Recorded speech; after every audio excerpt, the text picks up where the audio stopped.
दोस्तों नमस्कार। स्वागत है आप सभी का अपने YouTube चैनल टॉपर क्लासेस में। देखेंगे हम आज हिंदी व्याकरण से संबंधित शब्दभेद टॉपिक को हमने आज शामिल किया हूँ, जिसके महत्वपूर्ण प्रश्न जो विगत वर्षों में पूछे गए हैं और आगामी परीक्षाओं में पूछे जाने की प्रबल संभावना होगी।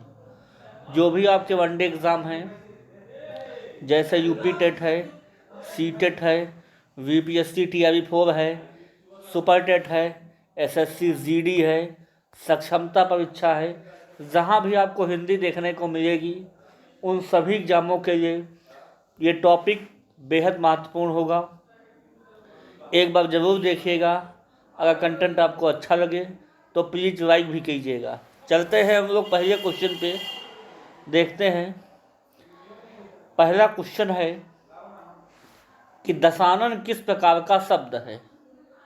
दशानन रूढ़ है कि यौगिक है कि योग रूढ़ है कि इनमें से कोई नहीं। देखिए, दशानन का अगर हम चेंजेस करें तो क्या हो जाएगा? 10 मुखों वाला या 10 मुखों का समूह। 10 मुखों, 10 आँखें हैं या 10 मुखों का समूह, अर्थात रावण जी। जहाँ पर तीसरे का बोध हो जाए वहाँ पे योग रूढ़ हो जाता है। ऑप्शन नंबर इसका तीसरा सही जवाब हो जाएगा। समझ में आ गया होगा। दशानन एक तीसरे का बोध करा रहा है।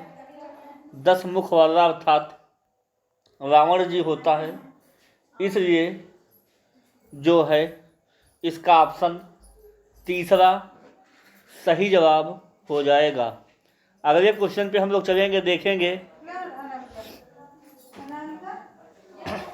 अगला क्वेश्चन है कि संस्कृत के ऐसे शब्द जिसे हम ज्यों का त्यों प्रयोग करते हैं, ज्यों का त्यों प्रयोग में लाते हैं, उसे हम लोग क्या कहते हैं? ये ऑप्शन चारों काट दीजिएगा। नए ऑप्शन हम दे रहे हैं। तत्सम कहेंगे कि तद्भव कहेंगे कि देशज कहेंगे कि विदेशज कहेंगे? आप लोग बताइएगा, कमेंट कीजिएगा कि संस्कृत का ऐसे शब्द जिनका हम ज्यों का त्यों प्रयोग में लाते हैं उन्हें हम लोग क्या कहते हैं? उन्हें कहते हैं हम लोग तत्सम शब्द। क्या कहेंगे हम? तत्सम शब्द। ऑप्शन नंबर इसका पहला सही जवाब हो जाएगा। समझ में आ गया होगा आप लोगों को। अगले क्वेश्चन पे हम लोग चलेंगे, देखेंगे सवाल। अगला क्वेश्चन है कि उत्पत्ति के आधार पर शब्द के कितने भेद होते हैं? पहला 2 है कि 4 है कि 6 है कि 8 है? बताइएगा। देखिए, उत्पत्ति के आधार पर शब्द के 4 भेद होते हैं। काफ़ी बार सवाल पूछा गया है। कौन कौन से होते हैं आप लोग ध्यान दीजिएगा। उत्पत्ति के आधार पे शब्द के भेद बताइएगा आप लोग। पहला होता है तत्सम। क्या होता है? तत्सम। दूसरा होता है तद्भव। क्या होता है? तद्भव। तीसरा होता है देशज, देशज। और चौथा क्या होता है? विदेशज। काफ़ी बार सवाल इससे बना है, ध्यान दीजिएगा। उत्पत्ति के आधार पर शब्दों का भेद अगर पूछेगा तो 4 होते हैं। कौन कौन से? तत्सम, तद्भव, देशज और विदेशज। तो ऑप्शन नंबर इसका दूसरा जो है 4 सही हो जाएगा। समझ में आ गया होगा आप लोगों को। अगले क्वेश्चन पे हम लोग चलेंगे, देखेंगे सवाल। अगला है, निम्नलिखित में रूढ़ शब्द कौन सा है। देखिए, रूढ़ शब्द की पहचान अलग से ही आपको हो जाएगी कि कौन सा रूढ़ शब्द होता है। देखिए, रूढ़ शब्द वो होता है जिन शब्दों का सार्थक खंड ना हो, जिन शब्दों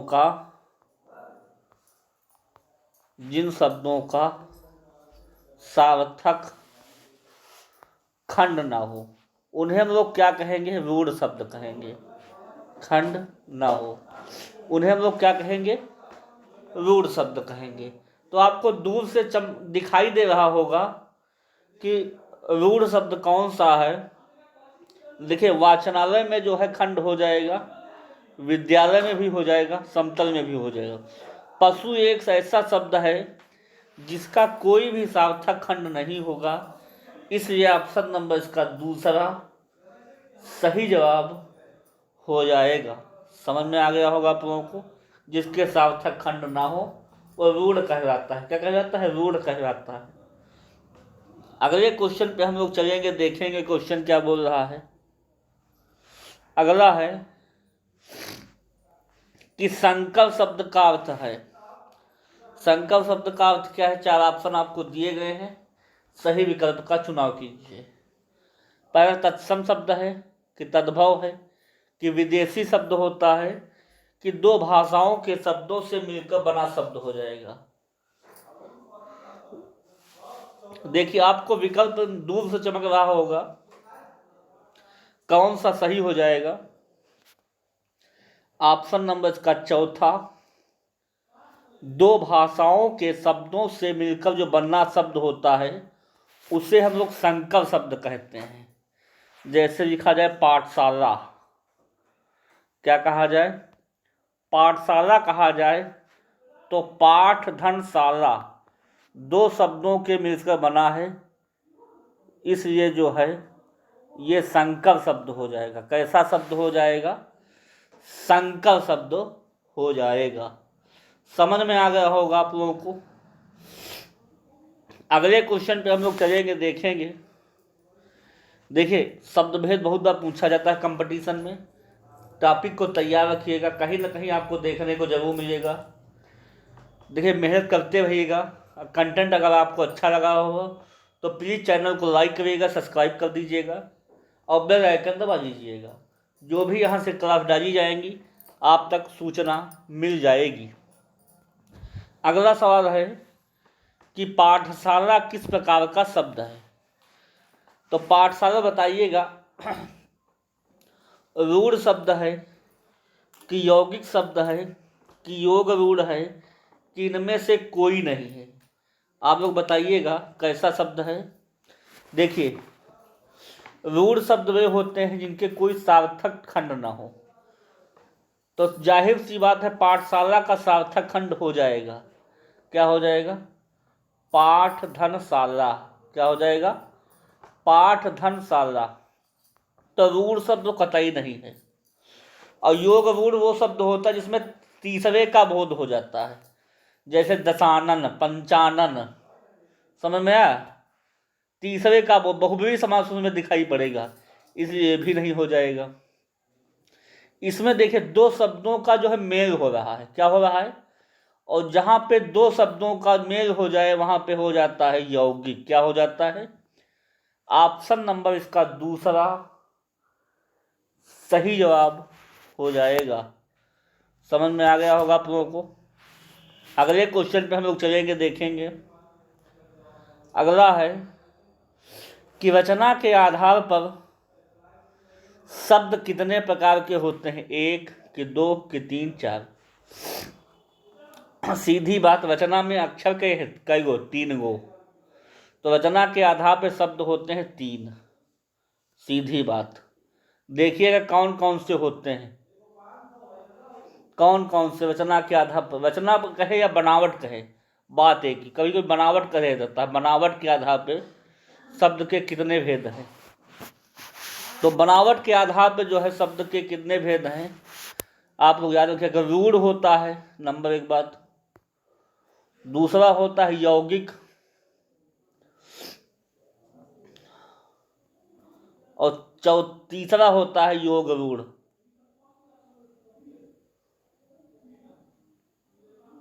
योग रूढ़ तीनों आपको समझ में आ गया होगा।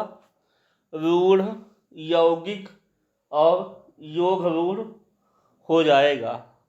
ऑप्शन नंबर इसका तीसरा सही जवाब हो जाएगा। समझ में आ गया होगा आप लोगों को। अगले क्वेश्चन पर हम लोग चलेंगे, देखेंगे सवाल कैसा है। अगला है, अर्थ के आधार पर शब्द कितने प्रकार के होते हैं? पहला है 1 कि 2 कि 3 कि 4, बताइएगा आप लोग। तो सीधी बात, अर्थ के आधार पर शब्द के जो होते हैं भेद 4। कौन कौन से होते हैं? सबसे याद रखिएगा, कोई ना कोई आपसे परीक्षा में जरूर पूछ लेगा। क्वेश्चन छोटे जरूर हैं मगर काफ़ी बार सवालों में मिलेंगे आपको देखने को।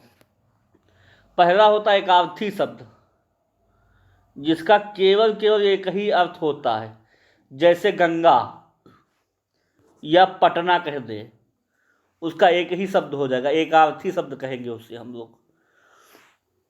दूसरा होता अनेकार्थी शब्द। अनेकार्थी का एक जान लीजिए, कहते हैं कनक नहीं होता है, कनक माने होता है सोना, और दूसरा कनक कहते हैं धतूरा को, तो ये हो गया अनेकार्थी शब्द। तीसरा एक याद रखिएगा, समानार्थी कहे या पर्यायवाची शब्द कहे। समानार्थी का मतलब होता है पर्यायवाची शब्द।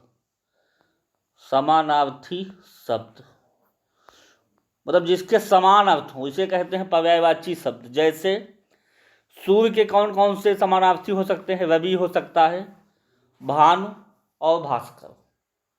इसे हम लोग कहेंगे समानार्थी या पर्यायवाची शब्द कहेंगे। और चौथा हो जाएगा विलोम शब्द या विपरार्थक। विलोम शब्द, जैसे कहा जाए सच का क्या हो जाएगा विलोम? झूठ। पाप का क्या होता है? पुण्य। ये विलोम शब्द हो गया। तो कौन कौन से हो गए?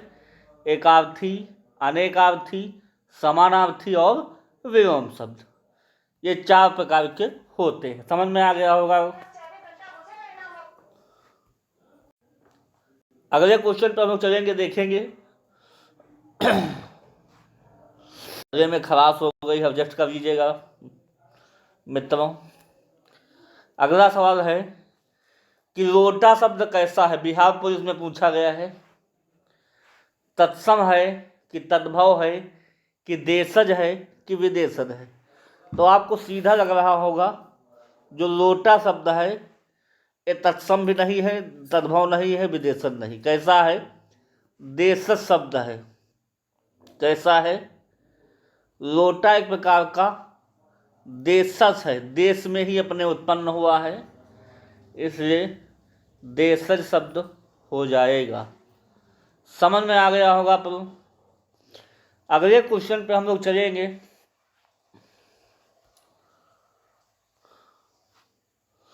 अगला है कि स्टेशन किस भाषा का शब्द है? फ्रेंच का है कि अंग्रेजी का है? यह भी बिहार पुलिस में सवाल पूछा गया है कि डच का है कि चीनी का है? स्टेशन सीधी बात है, स्टेशन शब्द है इंग्लिश का। ऑप्शन नंबर इसका दूसरा सही जवाब हो जाएगा। स्टेशन अंग्रेजी भाषा का शब्द है। अगले क्वेश्चन पे हम लोग चलेंगे, देखेंगे। अगला है, जिन शब्दों की उत्पत्ति का पता नहीं चलता है उन्हें हम लोग क्या कहते हैं? पहला है तत्सम, दूसरा है तद्भव, तीसरा है देशज, चौथा है संकर। तो देखिए, जिनका हम लोग पता ही नहीं चलता है कि शब्द कहाँ से उत्पन्न हुआ है, वो शब्द कहाँ से आ जाएगा? तत्सम से तो आएगा नहीं, न तद्भव से आएगा, न संकर से। कहाँ से आएगा? देशज से। कौन कौन से देशज से शब्द आएंगे बताइएगा आप लोग। कौन कौन से अपने देश में उत्पन्न हुए शब्द? जैसे कहा जाए लोटा, कौन सा? लोटा कहा जाए, टट्टी कहा जाए,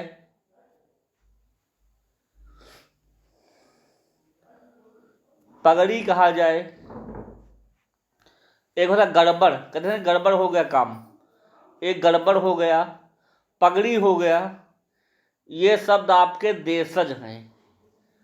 लोटा, टट्टी, गड़बड़, पगड़ी, ठीक है, पगड़ी, ठीक है। ये शब्द कैसे हैं? ये शब्द है देशज। एक पेट भी होता है, पेट भी देशज शब्द है। तो समझ में आ गया होगा आप लोगों को। अगले क्वेश्चन पे हम लोग चलेंगे, देखेंगे। अगला क्वेश्चन है कि शब्द रचना के आधार पर बताइए कि कौन सा शब्द योगरूढ़ है। योगरूढ़ आपको अलग से ही पता चल जाएगा, जिसका तीसरे का बोध हो रहा होगा। पवित्र एक प्रकार का योगरूढ़ नहीं है, न कुशल है, न विनिमय है। जलज मतलब जिसका उत्पन्न जल में हुआ हो, जैसे कमल हुआ। एक तीसरे का बोध करा रहा है, एक तीसरे का बोध करा रहा है, उसे हम लोग कहेंगे योगरूढ़ शब्द। जिसका जन्म जल में हुआ हो, जलकुंभी हुआ, कमल हुआ, इसे हम लोग कहते हैं योगरूढ़ कहते हैं।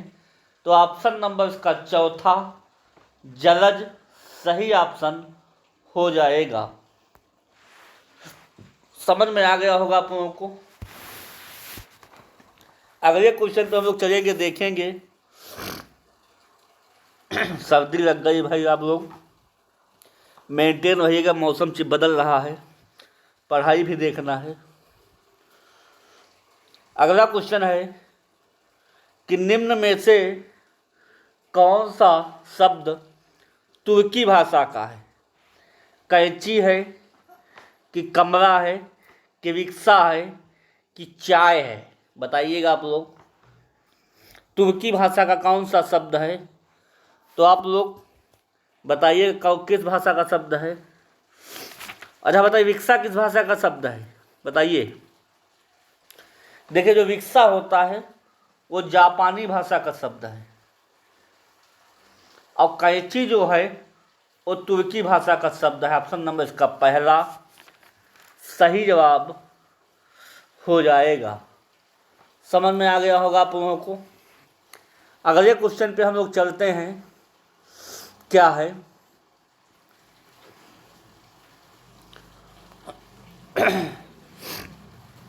अगला क्वेश्चन है कि जिस शब्द के कई सार्थक खंड हो सकें उन्हें क्या कहते हैं।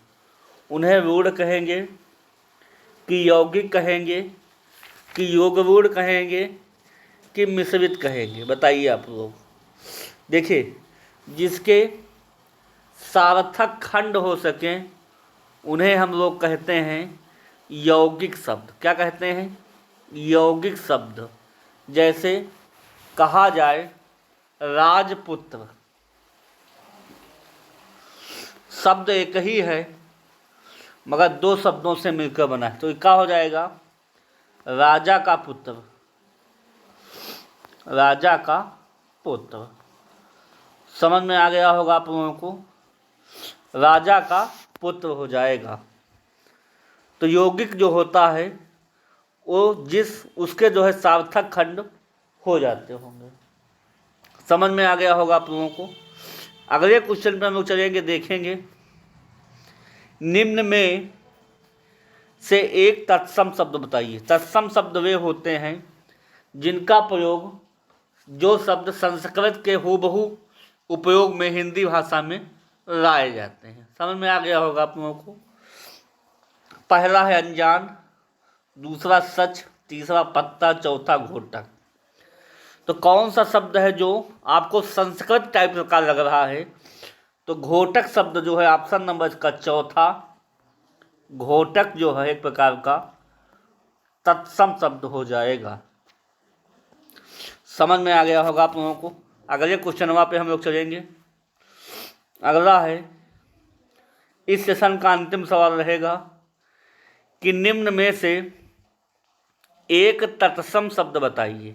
आरआरबी में सवाल पूछा, बल्कि ये सारे सवाल पूछे गए हैं परीक्षाओं में, कहीं ना कहीं फिर से आपको देखने को मिलेंगे, ध्यान दीजिएगा।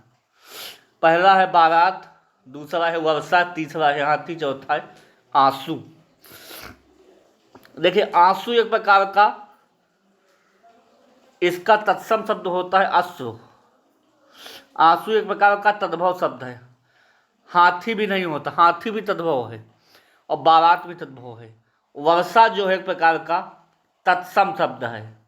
ऑप्शन नंबर इसका दूसरा सही जवाब हो जाएगा। वर्षा एक प्रकार का तत्सम शब्द है। तो दोस्तों ये कुछ सवालों की प्रश्नों की श्रृंखला थी जो समाप्त होती है। ये छोटा सा प्रयास कैसा लगा, प्लीज़ मेरी मेहनत को बेकार मत जाने देना मेरे दोस्त। लगे रहिएगा और माता पिता का सपना पूरा कीजिएगा। तैयारी को जोश और उमंग के साथ करते रहिएगा। फिर अगली क्लास में मुलाकात करेंगे, तब तक के लिए धन्यवाद। Okay, thank you.